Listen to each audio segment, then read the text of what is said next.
Hi friends, welcome to my channel lesson classes. ఈ వీడియోలో మనము ఈరోజు ఉన్నటువంటి కరెంట్ అఫైర్స్ని గురించి పూర్తిగా చర్చిద్దాం. మా యొక్క కంటెంట్ మీకు నచ్చినట్లయితే మా వీడియోస్ని లైక్ చేయండి, షేర్ చేయండి, కామెంట్ చేయండి. అదేవిధంగా మరిన్ని అప్డేట్స్ కోసం మా ఛానల్ను సబ్స్క్రైబ్ చేసుకోండి. అక్టోబర్ 6న మనకు వరల్డ్ సెరెబ్రల్ పాల్సీ డేని నిర్వహించడం జరుగుతుంది. 2023 సంవత్సరానికి సంబంధించి వరల్డ్ సెరెబ్రల్ పాలసీ డే యొక్క థీమ్ చూసినట్లయితే టుగెదర్ స్ట్రాంగర్ అనే థీమ్ అయితే ఇవ్వడం జరిగింది. నెక్స్ట్ చూసుకున్నట్లయితే మనకు నార్వే రచయిత అయినటువంటి ఫాసేకు సాహిత్య విభాగంలో నోబెల్ బహుమతి రావడం జరిగింది.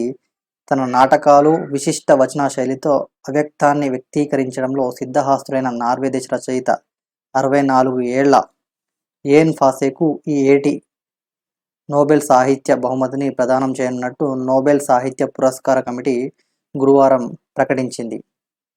ఇంతవరకు 40 నాటకాలు, నవలలు, బాలల పుస్తకాలు, కథానికలు, కవితలు, వ్యాసాలు రచించిన ఫాసే 1969లో నోబెల్ సాహిత్య బహుమతి పొందిన ఐరిష్ రచయిత శామ్యూల్ బెకెట్ నుంచి స్ఫూర్తి పొందానంటారు.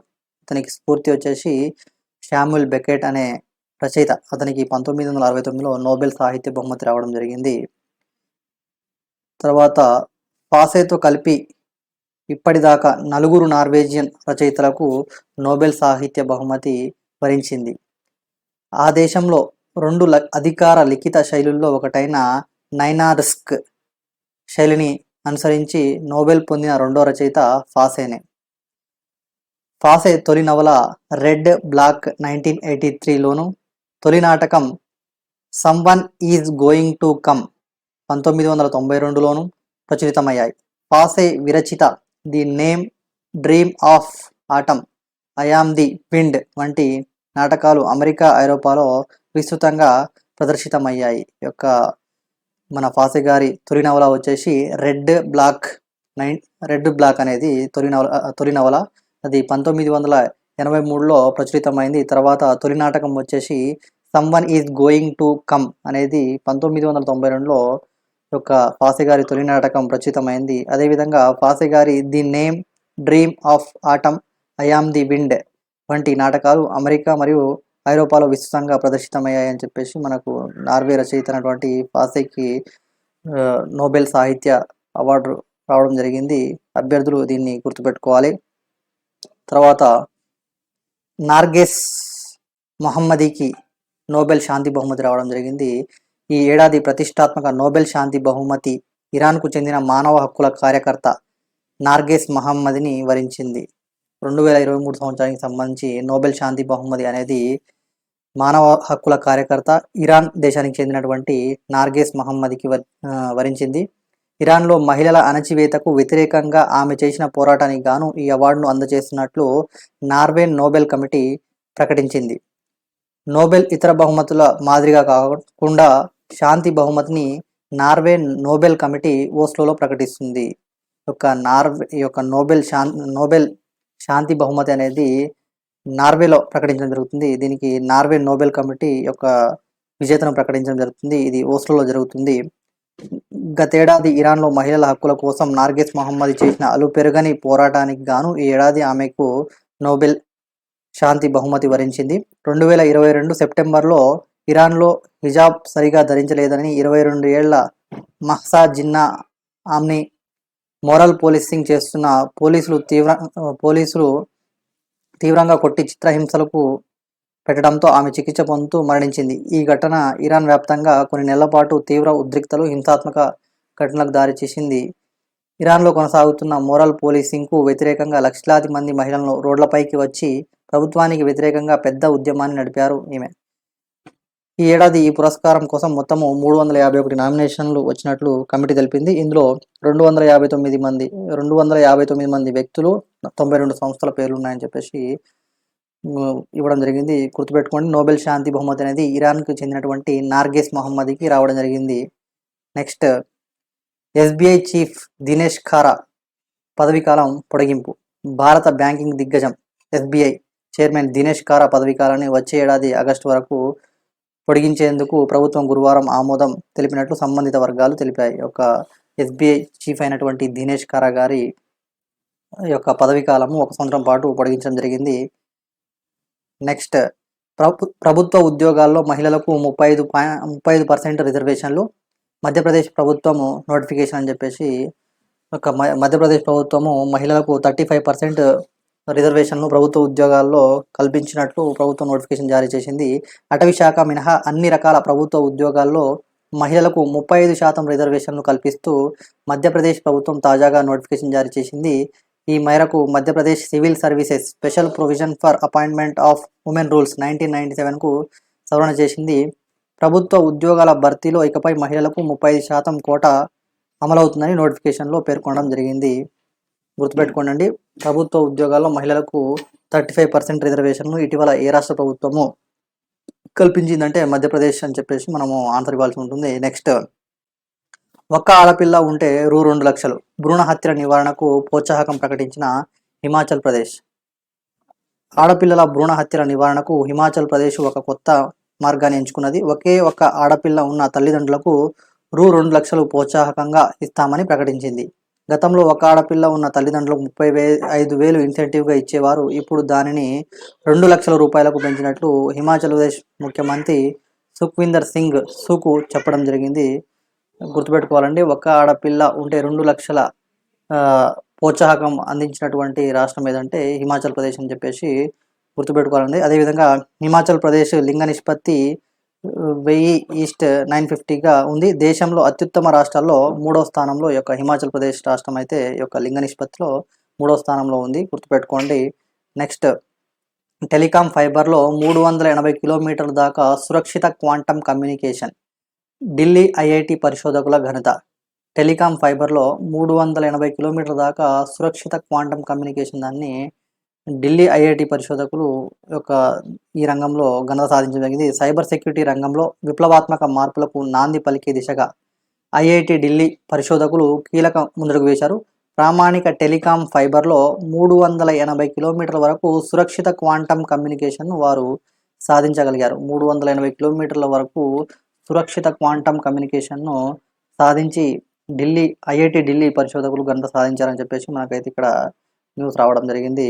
తర్వాత, భారత్లో 136 ఉభయచర జాతులకు పొంచి ఉన్న ముప్పు, అంతర్జాతీయ పరిశోధకుల బృందం హెచ్చరిక. పర్యావరణ మార్పుల కారణంగా భారత్లో మొత్తంగా 136 జాతుల ఉభయచర జాతులకు ముప్పు పొంచి ఉన్నట్లు నిర్ధారణ అయిందని అంతర్జాతీయ పరిశోధకుల బృందము హెచ్చరికలు జారీ చేసింది. మొత్తం భారత్లో 426 ఉభయచర జాతులను పరిశీలించగా వాటిలో 136 జాతుల మనుగడ ముప్పు పొంచి ఉన్నట్లుగా తెలపడం జరిగింది. దాంట్లో చూసుకుంటే కేరళలో 84, తమిళనాడులో 54, కర్ణాటకలో 30 ఉభయచర జాతులు తీవ్ర ముప్పును ఎదుర్కొంటున్నాయి. అభ్యర్థులు గుర్తుపెట్టుకోనండి, మొత్తం 136 ఉభయచర జాతులకు పొంచి ఉన్న ముప్పు అని చెప్పేసి భారత్లో. తర్వాత, ప్రపంచ కప్ టోర్నీతో భారత ఎకానమీకి 22,000 కోట్లు లబ్ధి చేకూరుతుందని ఇటీవల ఎవరు అంచనా వేశారంటే BOB ఆర్థికవేత్తలు, అంటే బ్యాంక్ ఆఫ్ బరోడాకు చెందినటువంటి ఆర్థికవేత్తలు ఒక ప్రపంచ కప్ టోర్నీతో భారత ఎకానమీకి 22,000 కోట్ల లబ్ధి చేకూరుతుందని అంచనా వేయడం జరిగింది. నెక్స్ట్ చూసినట్లయితే మనకు GI ట్యాగ్ సంబంధించినటువంటి అరుణాచల్ ప్రదేశ్ రాష్ట్రానికి సంబంధించినటువంటి ఖామ్తి రైస్, యాక్ చుర్పి, అదేవిధంగా తాంగ్సా టెక్స్టైల్స్ అనే ఈ 3 వాటికి రీసెంట్గా GI ట్యాగ్ రావడం జరిగింది. గుర్తుపెట్టుకోండి, GI ట్యాగ్ సంబంధించిన క్వశ్చన్స్ ఇటీవల ప్రతి కాంపిటేటివ్ ఎగ్జామ్లో అడగడం జరుగుతుంది కాబట్టి దీనిపై అభ్యర్థులు ఫోకస్ చేయాలండి. అరుణాచల్ ప్రదేశ్ నుంచి ఖామ్తి రైస్, యాక్ చుర్పి, అదేవిధంగా తాంగ్సా టెక్స్టైల్ అనేది మనకు అరుణాచల్ ప్రదేశ్ నుంచి GI ట్యాగ్ పొందడం జరిగింది.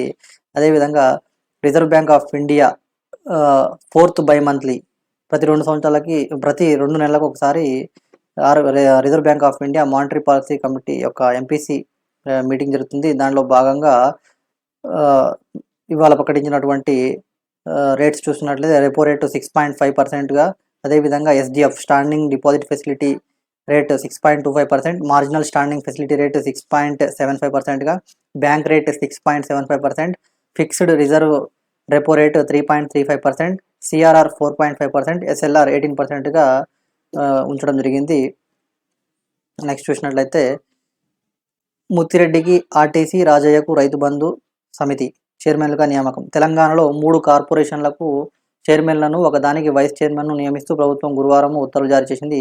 ఆర్టీసీ చైర్మన్గా జనగామ ఎమ్మెల్యే ముత్తిరెడ్డి యాదగిరి రెడ్డిని, రైతు బంధు సమితి చైర్మన్గా స్టేషన్ ఘనపూర్ ఎమ్మెల్యే తాటికొండ రాజయ్య నియమితులయ్యారు.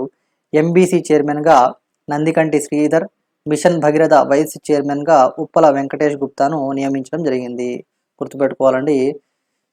ఈ యొక్క ఆర్టీసీ చైర్మన్గా ముత్తిరెడ్డి యాదగిరి రెడ్డిని, రైతు బంధు సమితి చైర్మన్గా తాటికొండ రాజయ్యను, ఎంబీసీ చైర్మన్గా నందికంటి శ్రీనివాస్, మిషన్ భగీరథ వైస్ చైర్మన్గా ఉప్పల వెంకటేష్ గుప్తను నియమించడం జరిగింది.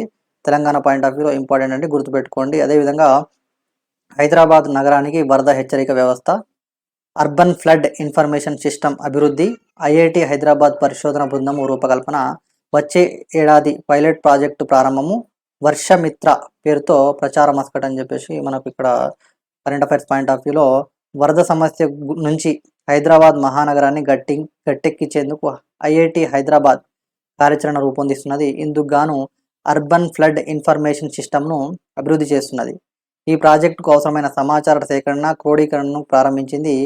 IITH civil engineering and climate change విభాగం associate professor doctor Satish Kumar Regonda ఆధ్వర్యంలో పరిశోధన బృందం అర్బన్ ఫ్లడ్ ఇన్ఫర్మేషన్ సిస్టమ్ పనిచేయనున్నది అని చెప్పేసి మనకు యొక్క వచ్చే ఏడాది యొక్క పైలట్ ప్రాజెక్టు ప్రారంభం చేయనున్నారు. హైదరాబాద్ సంబంధించినటువంటి ఫ్లడ్ రిలేటెడ్గా మనకు హెచ్చరిక వ్యవస్థను నిర్మించబోతున్నారు. వర్షమిత్ర పేరుతో ప్రచార మస్కట్ను కూడా ఏర్పాటు చేయడం జరిగింది. అదేవిధంగా మనకు ఎస్సీ/ఎస్టీ కమిషన్ చైర్మన్గా వెంకటయ్య ప్రమాణం. తెలంగాణ రాష్ట్ర సంబంధించినటువంటి ఎస్సీ/ఎస్టీ కమిషన్ చైర్మన్గా వెంకటయ్య గారు ప్రమాణ స్వీకారం చేయడం జరిగింది. నెక్స్ట్, సీఎం అల్పాహార పథకము మెను విడుదల. నేడు 119 అసెంబ్లీ నియోజకవర్గాల్లో ప్రారంభం. రావిర్యాలకు సీఎంకు బదులుగా హరీష్ రావు హాజరని చెప్పేసి మనకు 119 అసెంబ్లీ నియోజకవర్గాల్లో ఈ యొక్క సీఎం అల్పాహార పథకము ప్రారంభించడం జరిగింది. ఇవాళ నుంచి ప్రారంభం చేస్తున్నారు 119 అసెంబ్లీ నియోజకవర్గాల్లో. దానికి సంబంధించినటువంటి మెను కూడా ఇవ్వడం జరిగింది. ఇక్కడ 6 రోజుల మెను ఇక్కడ ఉన్నది చూసుకోవచ్చు. దీనివల్ల యొక్క ఆహార పథకం, ఈ ఇడ్లీ సాంబార్ ఆహార పథకం వల్ల 1 నుంచి 10 తరగతుల్లోని 20 లక్షల మందికి పైగా విద్యార్థులకు లబ్ధి పొందుతున్నారు. అదేవిధంగా విద్యార్థుల హాజరు పెంచడము, పోషకాహారం ఇవ్వడం ద్వారా పిల్లల్లో ఎదుగుదల ఉండేలా చూడడము, తల్లిదండ్రులపై భారం తగ్గించడము ఈ పథకం ముఖ్య ఉద్దేశము. మొబైల్ యాప్, ఆన్లైన్ సాఫ్ట్వేర్ ద్వారా పథకాన్ని వినియోగించుకున్న విద్యార్థుల వివరాలను సేకరిస్తారు. ప్రతి 15 రోజులకు ఒకసారి ఫుడ్ ఇన్స్పెక్టర్లు అల్పాహారం నాణ్యతను తనిఖీ చేస్తారు. ఈ పథకం వల్ల ఈ యొక్క సీఎం అల్పాహార పథకం ద్వారా 1 నుంచి 10 తరగతుల్లో ఉన్నటువంటి 20 లక్షల మందికి పైగా విద్యార్థులకు లబ్ధి పొందుతారు. అదేవిధంగా విద్యార్థుల యొక్క హాజరు శాతం పెరుగుతుంది, డ్రాప్అవుట్స్ తగ్గుతాయి. పోషకాహారం ఇవ్వడం ద్వారా పిల్లల్లో ఎదుగుదల ఉండేలా చూడడము, అదేవిధంగా తల్లిదండ్రులపై భారం తగ్గించడం ఈ యొక్క పథకం యొక్క ఉద్దేశం అండి. ఈ యొక్క మా కంటెంట్ నచ్చినట్లయితే మా వీడియోస్ని లైక్ చేయండి, షేర్ చేయండి, కామెంట్ చేయండి. అదేవిధంగా మా ఛానల్ని సబ్స్క్రైబ్ చేసుకోండి. Thank you.